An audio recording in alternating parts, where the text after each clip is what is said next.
Ken Rashad at 2024 SWAC Football Media Day. We're joined by Alabama A&M head football coach Connel Maynor. Coach Maynor, thanks for taking a few minutes to talk with us. Yes, sir. No problem. Coach, talk about your expectations going into the 2024 season. We have high expectations. Always do. You know, our goals are to win our next football game. But we come into the season and we have high goals like everybody else. We want to win the SWAC. We want to win outside the East and win the SWAC and get to the Celebration Bowl and win it and represent the SWAC in the Celebration Bowl. So, of course, we got a lot of work to do that. We got to execute at a high level. We got tough games every week. We got tough road games. And so now when we have to play at a high level, coach at a high level, we got to stay injury free also. And you know, this time of the year that everybody loves their teams. They come to SWAC Day, everybody's saying we're going to win it, and that's why they play the games. So Coach, with NIL and the recruiting portal being what it is, transfer portal being what it is, how difficult, if any, was it for you to attract talent to A&M? Was it problematic for you? Yes, it is. It's problematic because the good players that are able to go to the Power Fives are getting paid, and so if we're competing against one of those guys, they're asking us, well, what can you give us?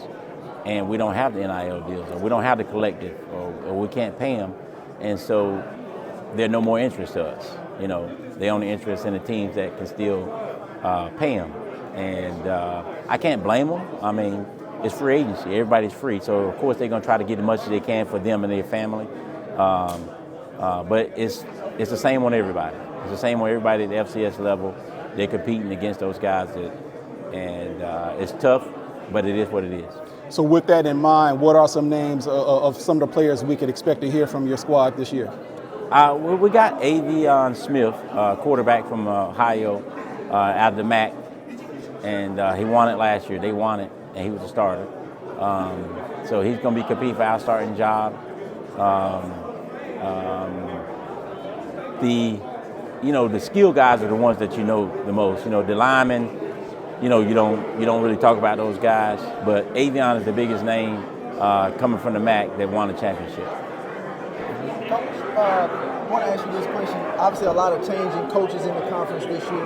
How does it feel just being the more longest tenured coach now? Blessed. I'm truly blessed to be going into my 7th year in the SWAC and the Alabama A&M. This day and age where they want to get rid of coaches after 1 or 2 years and expect you to win right now.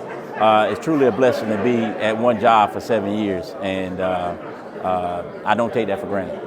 The impact of having a running back like Donovan Eagleman coming back to your team, what are your expectations for him coming into this season and what he brings to your team? I expect him to run hard and play well. We want him to stay healthy. If he can stay healthy, we fully expect him to get 1,000 yards. And if he can get 1,000 yards, that's going to open up our passing game and give our receivers and quarterbacks some one-on-one opportunities that we hopefully can take advantage of and be back where we need to be. Would you say that given the problems that you had last year and given the challenges associated with recruiting talent, have you met the needs of the problems that you had? Have you made those? I think so. Our problem is going to still be probably depth. You know, like I said, injuries is key. If we can stay healthy, I think the first 22 that we run out there, we have a great chance of being successful if we can keep them healthy. Now, we do have some quality backups. But we can't afford a lot of injuries. Who are they? Who are the backups that you refer to?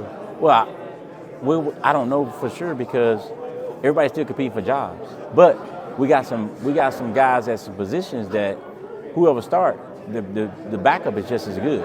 And in some of those cases, they'll be splitting time.